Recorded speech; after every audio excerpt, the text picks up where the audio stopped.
So, folks, we got to talk about the mass shooting that happened in San Diego a couple days ago. A couple of teenagers, one 17, one 18-year-old, decided that they were going to attack a mosque, and they managed to get their hands on a lot of weapons, on body armor, and they plastered neo-Nazi regalia all over themselves.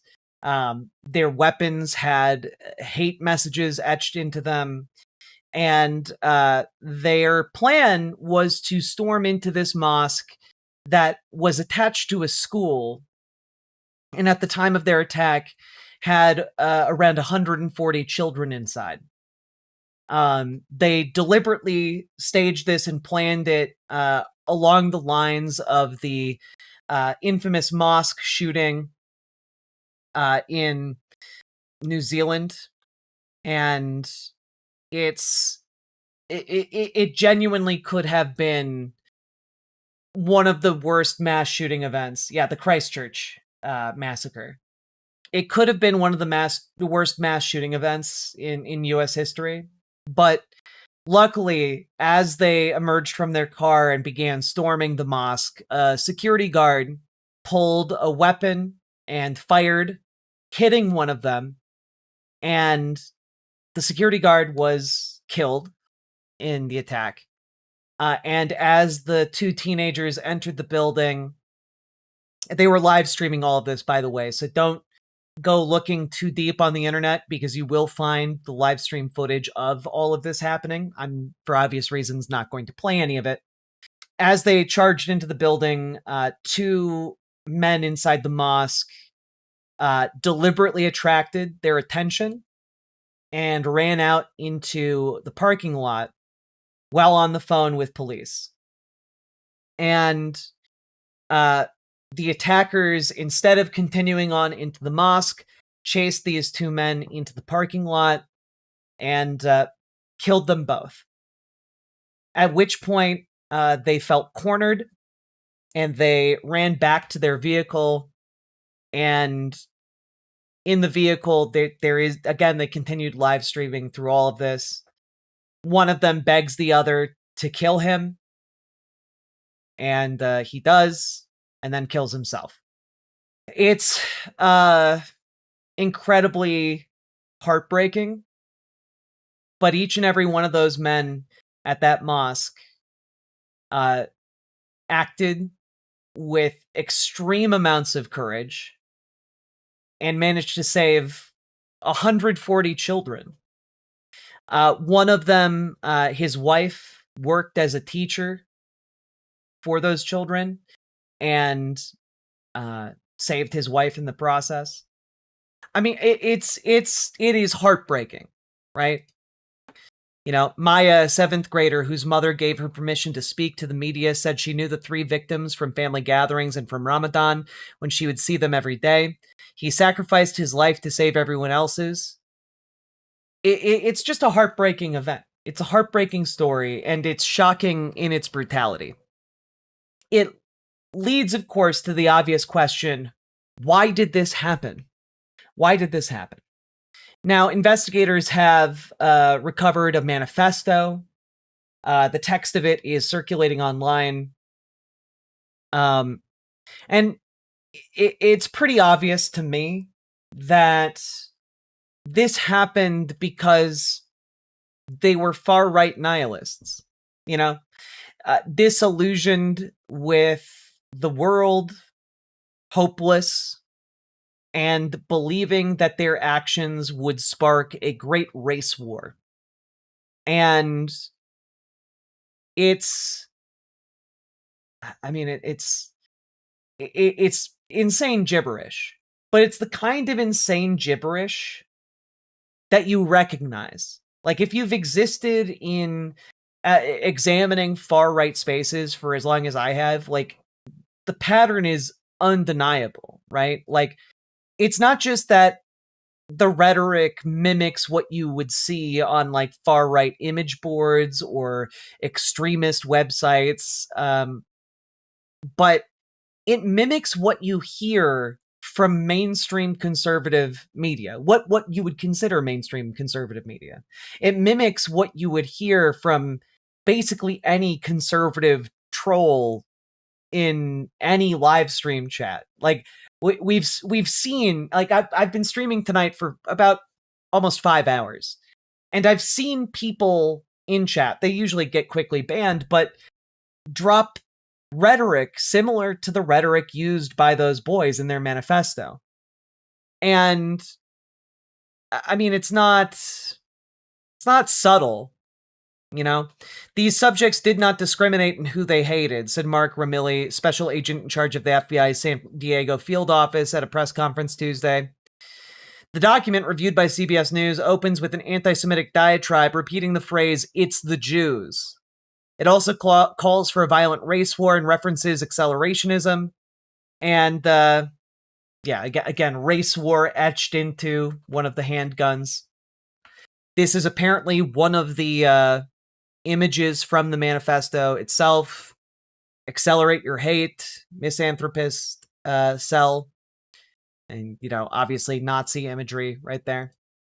And it is, I mean, like their manifesto, it hates LGBT, it hates African Americans, it hates Muslims, it hates Latinos, it hates trans people in particular, it hates women.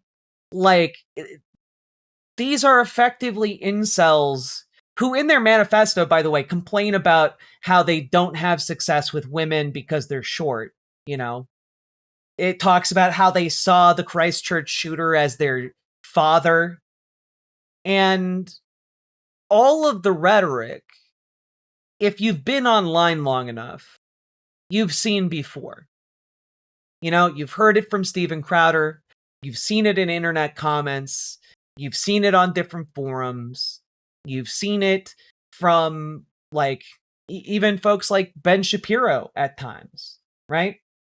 Like, what the right does right now, and has been doing, certainly you see it from Tucker Carlson, is this circling of the drain, where there is less and less that the conservative movement can offer the folks who exist within it. And so instead, what winds up happening is the rhetoric keeps getting amped up. The rhetoric keeps getting more extreme. And these people are getting more and more alienated from society the more they hate. And they hate more because of, like, the way they've been atomized, the way they've been isolated, the way they have been systematically exploited by the society we live in, right? What winds up happening is the rhetoric spikes. These online radicalized communities find each other in an effort to combat that isolation. And then they feed off of each other. They pump each other up until finally one or two of them get together and they do something like this. It's a 75-page manifesto, by the way. I wouldn't recommend reading it. It's largely just hateful nonsense.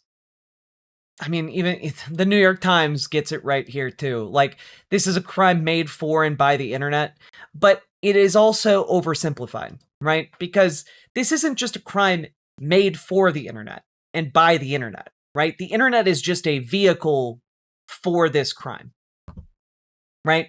They made it for an audience, not just for the internet at large. They made it to radicalize other neo-Nazi nihilist incels who are deeply conservative but feel deeply alienated from the wider conservative movement because the way they see it, or the way they believe it, they hear all of the hateful rhetoric about LGBTQ people, about black and brown people, about Muslims, about Jews, and instead of, like, saying, hey, they're taking our gerbs and we need to, like, hate them and elect Republicans.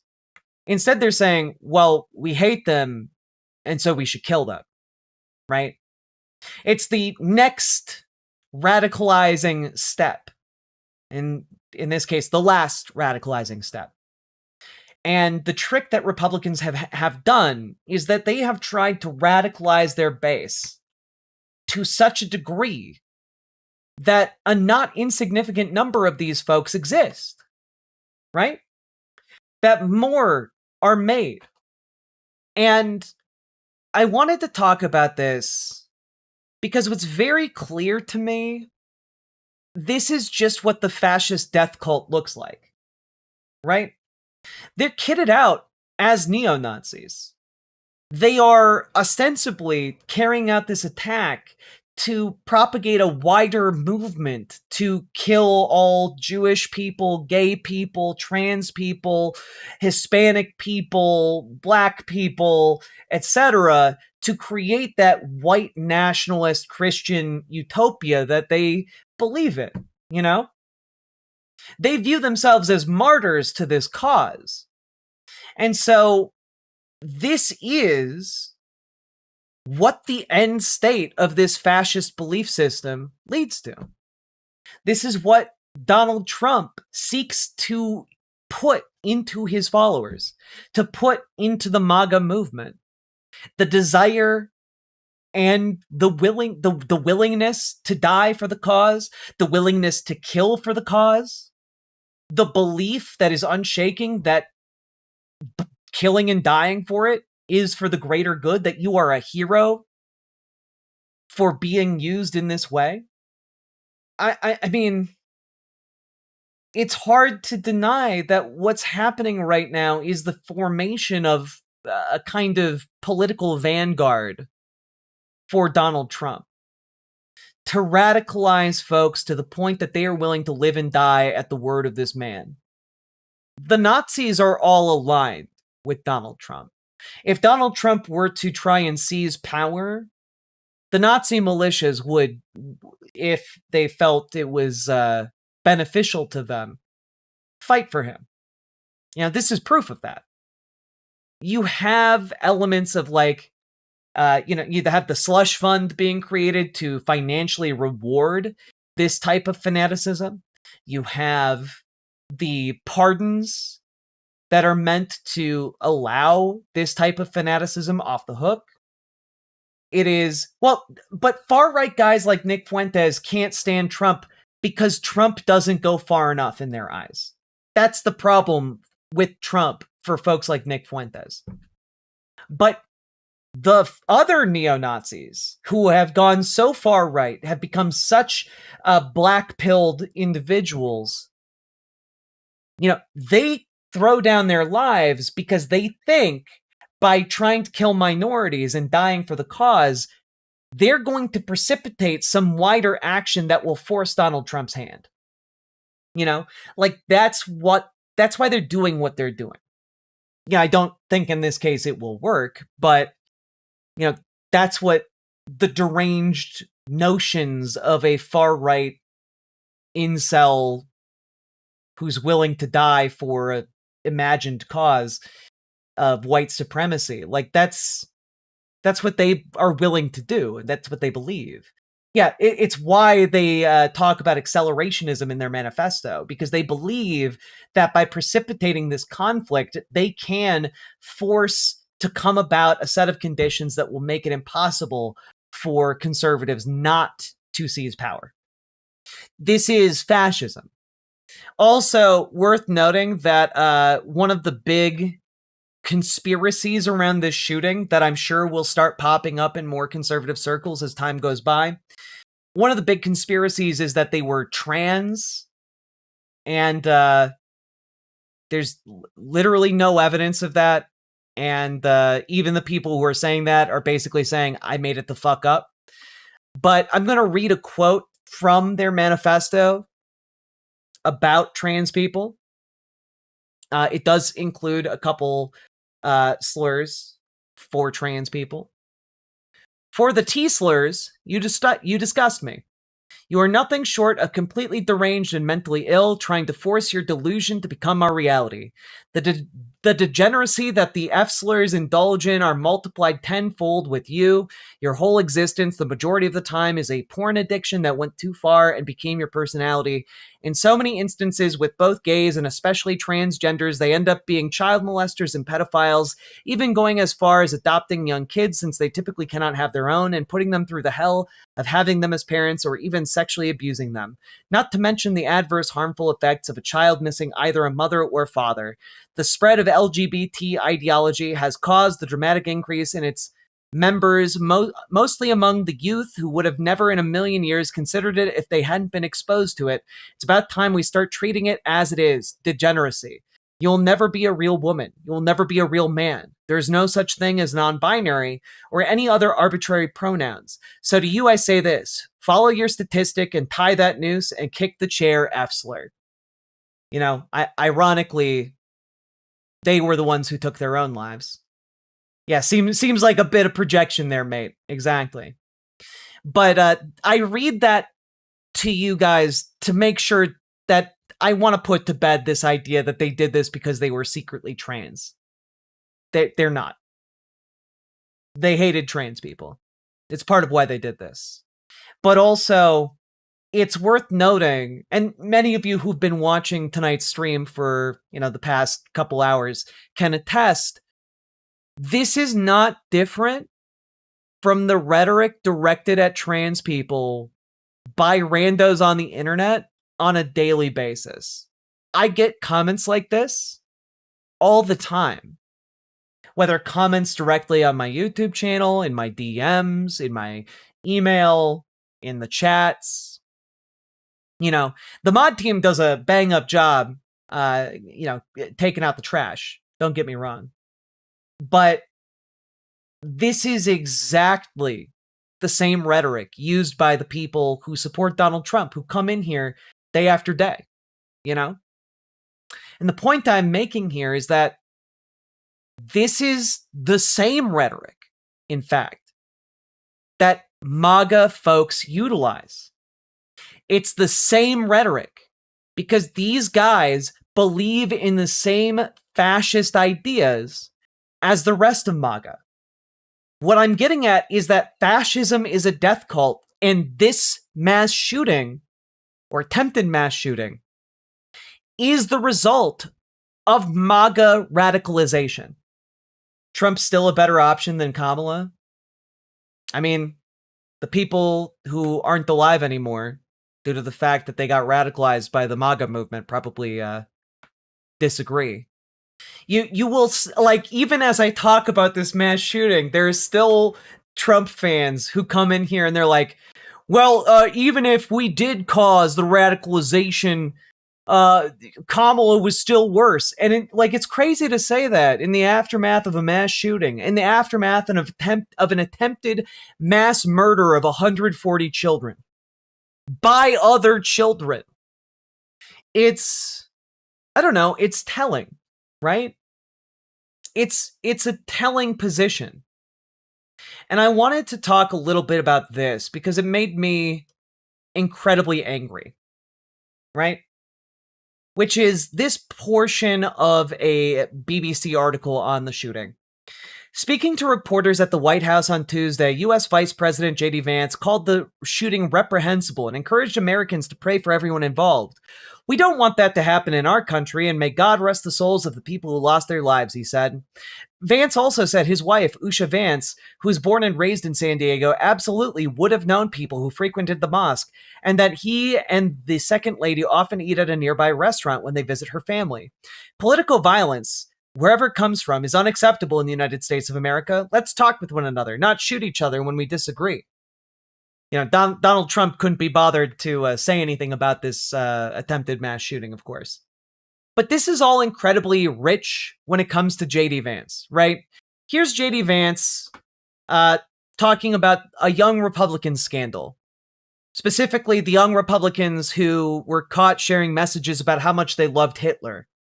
If Donald Trump is a transformative president, it is due to his behavior more than his ideology. In policy terms, Trump is governed like a typical right-wing Republican, and the component parts of MAGAism all have deep roots in American history. Racism, nativism, nationalism, unchained capitalism, military adventurism, and even authoritarianism. But to recap, The Young Republicans were involved in a scandal that across several different chapters of the organization. And the Young Republicans encompass a group of, teenagers to like early to mid 30s, the young to middle-aged Republicans. What winds up happening here is that these people in positions of leadership within the Young Republican chapters, start sharing messages with the N-word, talking about how great Hitler was, how much they hate Jews, all kinds of vile, vile shit. And when this comes to light, J.D. Vance basically goes to bat for them and says their lives shouldn't be ruined for, the missteps of youth. It's crazy. It's genuinely crazy. And I just want to really emphasize here that J.D. Vance, for a very long time, has had connections with the far right. J.D. Vance in text with far-right figure, profane and off the cuff, right? So this is him talking with Charles Johnson back in 2022. And Charles Johnson is effectively a blogger and podcaster who is just asking questions about the Holocaust and doesn't think that it happened. That's the thrust of his questions. He just doesn't think it happened. Part of this is also related to Great Replacement theory, which J.D. Vance happily pushed. You also have, of course, quite a bit of rhetoric around the idea that, well, it's okay to be racist in America, but as long as you're polite about it. And it's really stupid. Isn't J.D. Vance also associated with the Dark Enlightenment movement? Yes.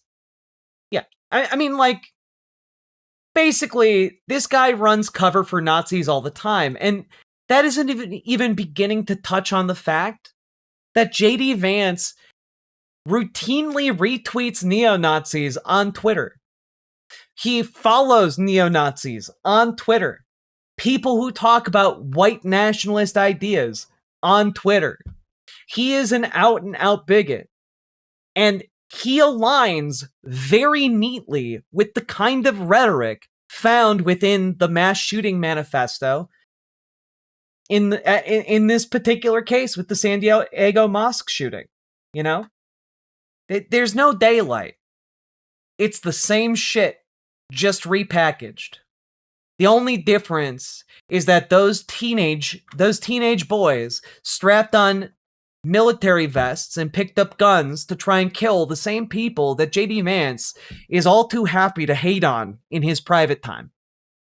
Did J.D. Vance say Donald Trump was today's Hitler? He did. But again, J.D. Vance doesn't give a shit. He's willing to do whatever it takes to have power. Whatever it takes to generate power, to keep power, etc. And I just want to say the names of the 3 men who saved over 140 children. Amin Abdullah, Mansour Kazia, Nadir Awad. Absolute heroes. Absolute heroes. The 2 men, by the way, inside the mosque who led these shooters away from children, away from their friends and families, unarmed. They ran out into a parking lot knowing that they were probably going to die. But they bought those children time, and the security guard, Amin Abdullah, was able to initiate lockdown procedures that likely also saved lives. Those men were heroes. Amin Abdullah had 8 children. 78-year-old Mansour Kazia, described as a mosque elder and founding member of the center, and Nadir Awad, 57, who lived across the street from the center and whose wife worked as a teacher at the center's school. If it was not for him, as the chief mentioned, the carnage would have been much worse. He was the one who stopped them, who slowed them down. If he didn't do that, what he did, and he sacrificed his life, the 2 suspects would have had easy access to every single classroom. Awad, who he described as his neighbor, rushed to do something after he heard the gunfire.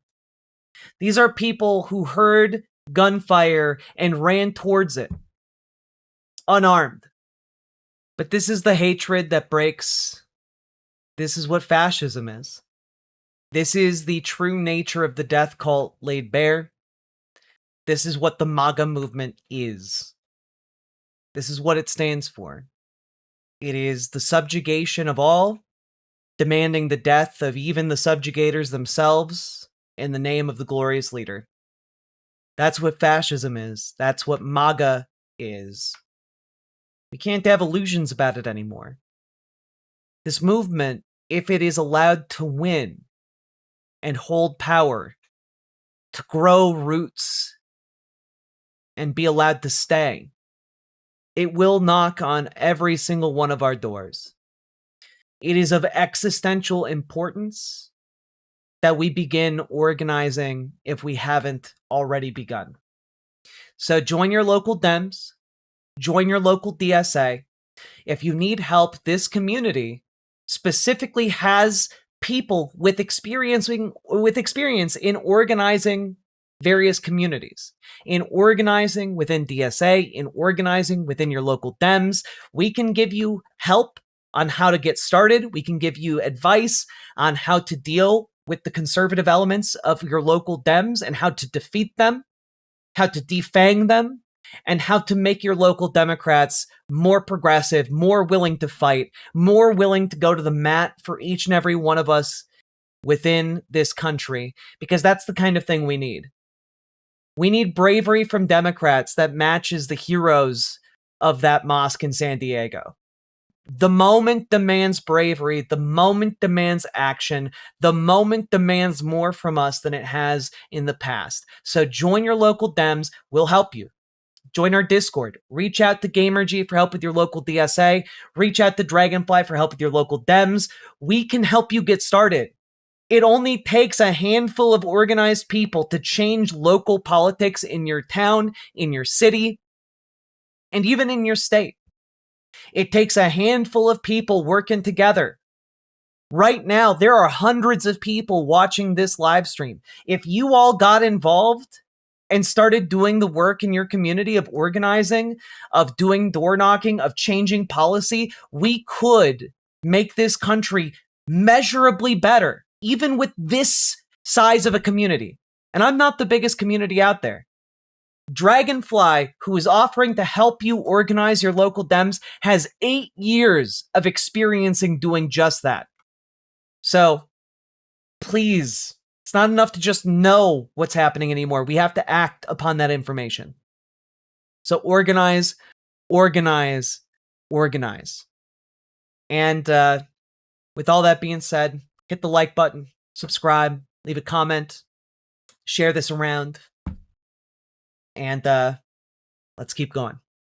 Riverboat Jack is coming to town. All the viewers gather round. Twitch and YouTube and swishy streams. All that content is bursting the seams. Politics, dating, plenty more. Your sense of fashion you'll adore. So grab your stuff and hop aboard. We're going straight to Jack's Discord.